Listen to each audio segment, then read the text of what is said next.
Hey, welcome to The Explainer. Today we're diving into a topic that's just so incredibly important for so many people. We're talking about how to understand, manage, and this is the key part, live a full life even with the challenge of chronic pain from multiple sclerosis. Our goal here isn't just to list off symptoms, but to actually build a toolkit for thriving. So I want to start with just one number, 80%. It might just look like a number on a screen, but it represents something huge within the MS community. That's right. Up to 80% of people living with MS will deal with chronic pain. So if this is part of your world, the very first thing you need to know is that you are not in any way alone in this. What you're feeling is real, it's valid, and today we're going to build a way to understand it and tackle it together. So here's our game plan. First, we'll get really clear on what this pain actually is.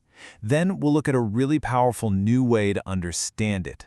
From there, we're going to build 3 different toolkits, one for your body, one for your mind, and one for your support system. And we'll wrap it all up by focusing on the main goal, living a full, meaningful life. All right, first things first. Let's really define what we're up against. Because to get a handle on pain, you have to know where it's coming from. Not all MS pain is created equal, and figuring out the difference is your first big step towards finding what works. Generally, the pain you feel falls into 2 big buckets. On one side, you've got neuropathic pain. This comes directly from nerve damage caused by the MS itself. It's that weird, awful, burning, tingling, or stabbing feeling. The famous MS hug? That's a classic example. And then on the other side, there's musculoskeletal pain.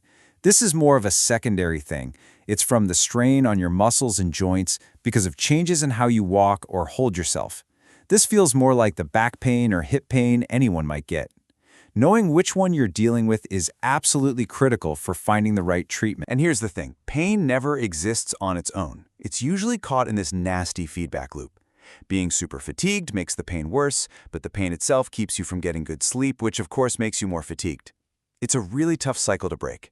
And when you throw in feelings of isolation or depression, that grip can get even tighter. So, this brings us to what I think is a real turning point in how we think about all this. For the longest time, pain was just seen as a physical thing. But the way we understand it now is so much more complete and honestly more helpful. It's called the biopsychosocial model. The first part of that is bio, for biological. This is the physical stuff we've been talking about. The actual damage to the nerves, the strain on the muscles, the raw signals firing in your body. You could think of this as the hardware of the pain experience. Next up is psycho, for psychological. Now, if the physical stuff is the hardware, this is the software. It's all about how your mind interprets those signals. Your thoughts, your feelings, what you believe about the pain, all of it acts like a volume knob, turning the sensation of pain way up or turning it down. And the final piece of the puzzle is social. This is your world. It's your relationships, your support system, or lack thereof, your daily life.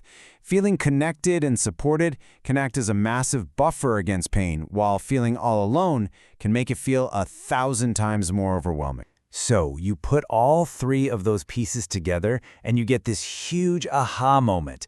Pain is not just a physical sensation, it is a whole person experience. And that is so incredibly powerful. It changes everything because it means you have more than one way to tackle it. You have multiple levers you can pull to start getting some control back. Okay, so with that new perspective, let's start building our first toolkit. This one is for the biological part. These are the real, practical, physical things you and your medical team can do to address the pain where it starts. First up, medical treatments. Now, obviously, this is a conversation to have with your doctor, but they might talk about things like anticonvulsants, which are really good for nerve pain, or even some types of antidepressants that have a side effect of treating pain. The thing to remember is that this isn't an overnight fix. These meds can take a while to really kick in, and finding the right dose is often a process of gradual adjustment. But medication is only one tool in the box. There's a whole world of physical things you can do. Simple stuff like a heat pack or a cold pack can give you that immediate kind of relief. Physiotherapy and a good structured exercise plan are absolutely vital for that musculoskeletal pain. And then you have other tools like a TENS unit that uses electrical pulses or things like massage and yoga.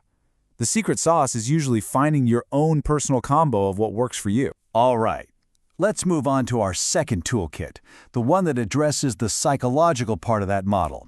These are all strategies for your mind. And to be really clear, this is not about pretending the pain doesn't exist, not at all. It's about changing your relationship with the pain so it has less power over your life. And we have 3 really powerful, proven approaches here.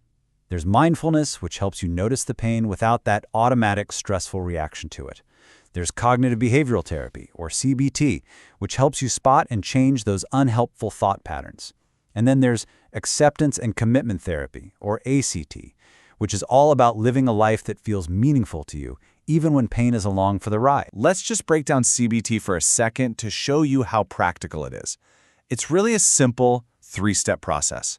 Step 1, you catch that awful, spiraling thought, like, this pain is never going to end.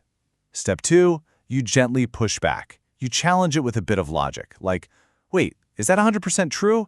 Haven't I had good moments, or even good days? And then step 3, you reframe it with something more balanced. Something like, okay, this pain is really bad right now, but it does change, and I have tools I can use. Just that little shift can change everything about how you experience that moment. We've covered the body, we've covered the mind. Now for our third and final toolkit, the social one. And please, do not skip over this one. It's about building your team, your network, the people and resources you need around you. Because managing a chronic condition should never, ever be a solo mission. One of the most valuable players on your team, and one that sometimes gets overlooked, is a social worker. They're like a Swiss Army knife for navigating life with MS. They act as a case manager, plugging you into all the resources out there. They're an advocate, fighting for you in a complicated healthcare system. And they're a counselor, giving you that practical support and guidance to actually use all this advice in your real everyday life. And of course, your team, your support system, it goes even wider than that. Picture it like a web, with you right there in the middle. It's made up of your whole medical team, your family and friends, and maybe a peer support group where you can talk to people who just get it. It also includes local organizations. Building this web is an active process, and you're the one in charge of it. Okay, we've built our toolkits. We've got this new way of understanding pain. Now we bring it all home. Because the final goal here is not just to manage pain. It's to move beyond that. It's to shift the focus to thriving, to finding purpose, and to living a life that feels full and meaningful to you. I want to pause on this quote for just a second. Accepting the presence of pain instead of fighting it is often the most effective way to reduce its negative impact. Now, acceptance can be a tricky word. This doesn't mean giving up or giving in. It's actually a power move.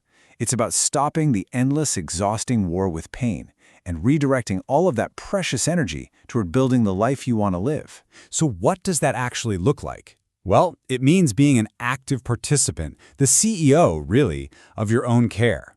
It means consciously choosing to spend your time and energy on things that matter to you, things that light you up. And it means focusing your energy on adapting to and finding the good within this new normal. And really, that brings us to the final, most important question. And this one is for you to take with you. With these tools, with this new way of thinking, the conversation can start to shift. It can shift away from just, how do I manage this pain, and towards something much bigger. The question becomes, what does a full and meaningful life mean to you?